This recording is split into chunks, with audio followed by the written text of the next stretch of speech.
So A-level results day is coming up on the 16th of August, and we thought we'd combine our knowledge on A-levels and what to expect and put it in a video for whoever wants to watch it. So, if you want to go first. Okay, so I got my results in 2015, 3 years ago, and I had a really nice A-level results day. Whereas I had the nightmare from now. I got my results a year ago and it was completely not what I expected. I had not prepared, I had not planned for hardly any other outcome than getting what I thought I was going to. So, if you want to start off with a nice one. So, on your results day, the first thing you're probably going to do is get up, check your UCAS and see if you got into your first choice. I wasn't that clever because my first and second choice were the same university, just 2 different degrees. So my first choice was drama and creative writing at John Moores, and then my second choice was just drama at John Moores. And my grades, which I know are different now because it's different UCAS points, but I needed BBC, and I got in on my first choice because I got a B in history, a B in English lit, and a double distinction star in drama. Yeah. It was a nice day. I accepted all that. I got me stuff through the post and we went out and had the project, and it was a nice day. Okay, Yeah. so I originally wanted to go to Lancaster University and I completely fell in love with the campus. I fell in love with absolutely everything about it. I thought I really wanted to go there. So I put that down on my options as my first choice, and when I went around to look at universities, I looked absolutely everywhere I could. Then all up and down the country, we went from like Lancaster to like everywhere around the northwest. Anywhere you could imagine on a train to go and visit university, we did. So I wasn't unprepared in that sense. I knew exactly what I wanted to do and where I wanted to go. So I chose Lancaster as my first option, and then I put Chester University as my second option to also do English. And at the time, I just thought it was like a safer option. I could move away, but I wouldn't be too far, because I wasn't really sure what I wanted at the time. So, but I was pretty adamant that I was going to get into Lancaster. Not because I thought I was going to get the grades, but just because I thought if I willed it enough, it would happen. So the grades to get into Lancaster were 3 A's, weren't they? Or 2 A's and a B, I think it was. Which I was like, my predicted grades would be coming out to like top B's, like borderline A's. So I thought, well, in the actual exam, I might be able to just reach it. And I've heard stories like people just missing out and then still getting in. So, A-level results day comes, and I wake up, and I have this feeling, and I know, like deep down, I haven't gotten in. I just know. So I log into UCAS, and I didn't get into Lancaster, but I did get into Chester. So I was kind of like, okay, at least I've gotten into somewhere. I was like, I'm not gonna make a decision now. I'll go into school, get my results, and then figure out what to do then. So I go get my results, and needless to say, it's not what I expected. I went in and it ends up I got a C in geography, a C in English literature, and a distinction star in music. Now bearing in mind, with mine, I got to do AS levels, so like my GCSEs as well were considered easier. At the time they weren't for me, but after seeing what she went through, I had year 10 and year 11 GCSEs, so big half and half, and in A levels I had an exam in first year and then an exam in second year, whereas she had, and quite a lot of you have had it all in 1 year, which is more difficult. When I got those results, I didn't see how hard I worked and that I actually got A levels. I saw, oh my god, I've only got C's. I spent a good, say, hour and a half in a classroom just crying. Just full on, ugly sobbing. And bearing in mind, I did have a university place. I had a place in Chester and I could go there if I wanted to. The only problem is that I didn't really have my heart set on it. So I was like, I'll call around to the universities and see what I can do. So I called up all the universities that I'd applied to, including Lancaster. And Lancaster could offer me places on courses that I hadn't applied to because they were still free. At that point I wasn't sure whether I really wanted to go to Lancaster and just do anything, or whether I wanted to specifically do English.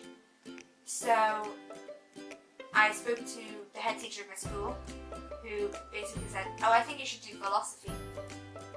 Now, bearing in mind that I had cried for an hour and a half, and somebody was offering me the chance for them to make my decision for me. So I thought, well, she's my head teacher, she'll know what's good for me. So I was like, okay, that seems like an option. So I left school thinking I was going to do philosophy at Lancaster. I called up the university and they're like, if you want that place, we'll put it on UCAS and you can just choose it in clearing. That was fine. I left a bit more calm. So we were like, that's fine. We'll go to like a cafe to have lunch. We get to the cafe and I'm still crying. I'm still like sobbing. But because I knew something wasn't right. And I just didn't know what it was, whether I was panicking, whether I just didn't know. But I knew at that point that I didn't want to do philosophy at Lancaster. Long story short, I ended up choosing to do English Literature at Chester. Now, here's where my university story takes another turn. I get ready to go to university in Chester. So, because I've gone through clearing, I've ended up just being fluxed into any accommodation, just whatever was left. And then I kind of have like a bit of a rush to get everything ready. So, this may not be something that you'll know, but if you go for your second choice university, it might be more difficult because you don't get to choose your accommodation or whereabout in the city you're going to live. You just kind of go, and because somebody's offered you a place, you go anyway. So just bear in mind when choosing university, you know that it may not be a straight run. Like, there might be hiccups. I go to Chester and remember that at A-level results day I wasn't fully settled to begin with, and when I got there after the first couple of days I knew the university itself just wasn't for me. Not university as a whole, just that specific university. So a lot more crying later and a lot more phone calls home. I sit down in a Starbucks and try and call up the other universities I applied for, because I knew at that point I didn't want to stay in Chester. Not just because of the campus or the city, but I felt the course wasn't for me. It was very heavy, and as someone who only chose English literature because it would keep my options open, like I didn't know what I wanted to do, it just all seemed quite dense and heavy, and I wasn't really prepared for it. So I called the other universities up while sitting in Starbucks, and one of my universities that were on my list of 5,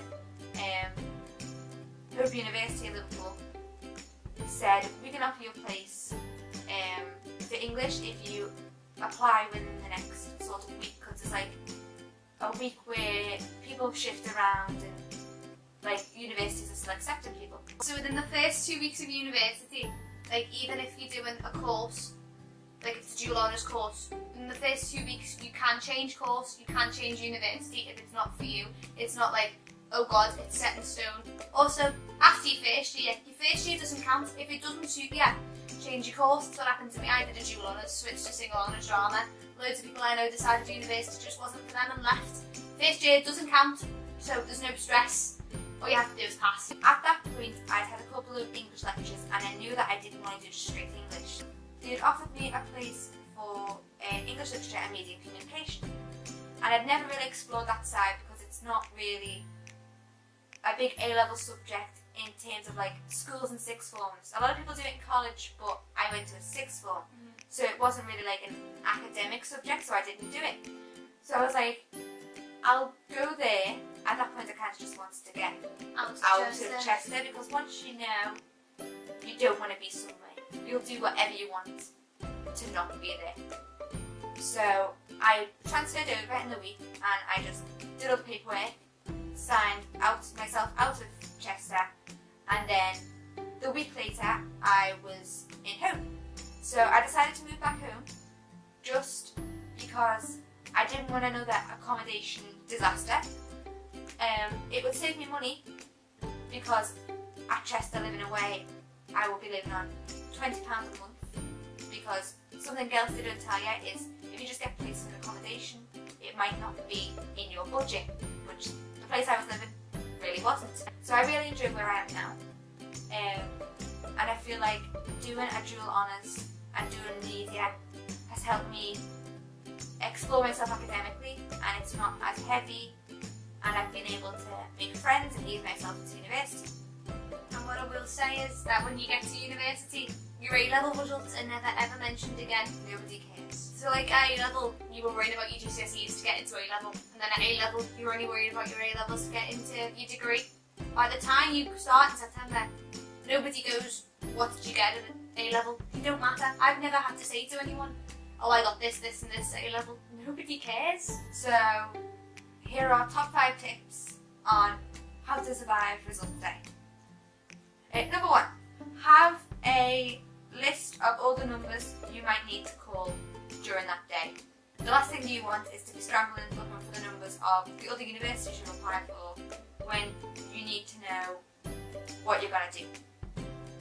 Number 2, bring tissues. Don't be afraid to cry, because whether they're happy tears or sad tears, it is a very, very difficult day. It's a very emotional day either way.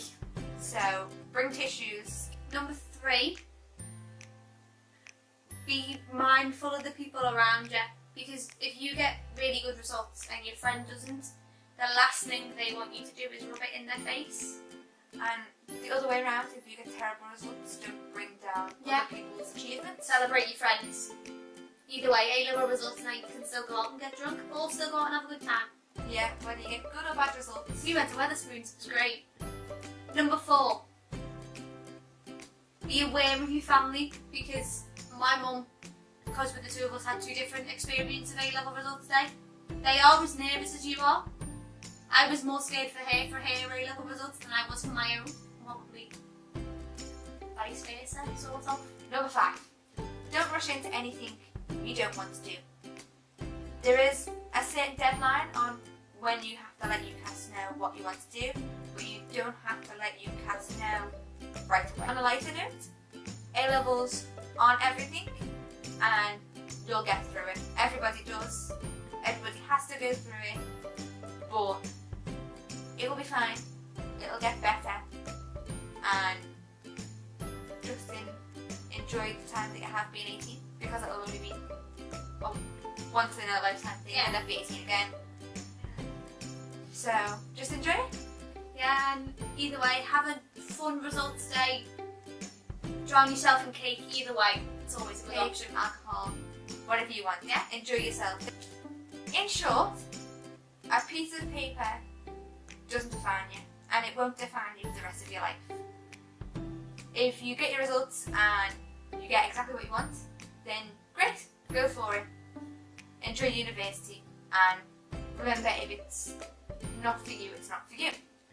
If you don't get what you want on that piece of paper, there are always other options.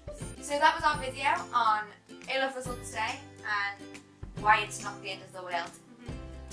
Don't forget to like, comment and subscribe if you want to. We'll might put other videos like this up about university and different careers and just anything else you'd like to know about our university careers and how we did in school. Don't go. See you later.